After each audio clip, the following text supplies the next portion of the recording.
দোষ আজকে চলে এসেছি মাস্তানগড় মাজার শরীফের কাছে। আর আপনারা দেখেন এইখানে এত বারিশের পানি হয়েছে যে রোড দোকান সব ডুবে গেছে। আর লোকের চলাচল এত দিক্কত হচ্ছে।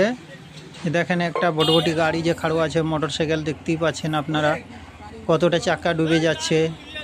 আর এই ভাই সাহেবকে দেখেন, এই ভাই সাহেব যেমন নাস্তার দোকান নিয়ে যাচ্ছে, এই ফুলবাড়িয়া দিয়ে যাওয়ার ছিল তো রাস্তা কেটে অন্যদিকে চলে গেল।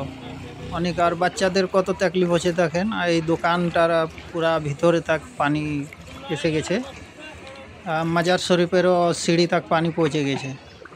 এইগুলা আপনাদের সবজির দোকান রোডের পাশে আছে। এটা চিকেনের দোকান আছে।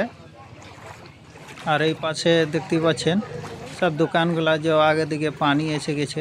লোকের অনেক তকলিফ হয়ে গেছে। এই জলটা যতদিন থেকে আছে, মানে বৃষ্টি এইভাবে হইলেই পানিটা এখানে জমা হয়ে যায়।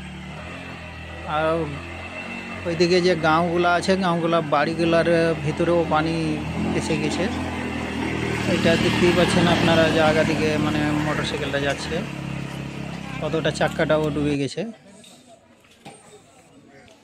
তো দোষ আপনারা যেখান থেকে ভিডিওটা দেখছেন না কেন, ওই ভিডিওটাকে বেশি বেশি করে শেয়ার করবেন। যত তাড়াতাড়ি শেয়ার করবেন, আপনাদের একটা শেয়ারে এই রোডটা বানাইবার জন্য কিছু তো হেল্প হয়ে যেতে পারে। আপনাদের কাছে কিছু ছাপা নাই, এই যে কিছু আছে হাজির নাজির আপনারা দেখতেই পাচ্ছেন। দেখেন না, এই পুরা দোকানটার পার্শ্বে একদম পানি আছে। এদিকে যে লোকজন যাচ্ছে অনেক তকলিফ হচ্ছে। আর এই রোডটা যা আছে, পানি কোনো দিকে যাওয়ার নিকাশ নাই।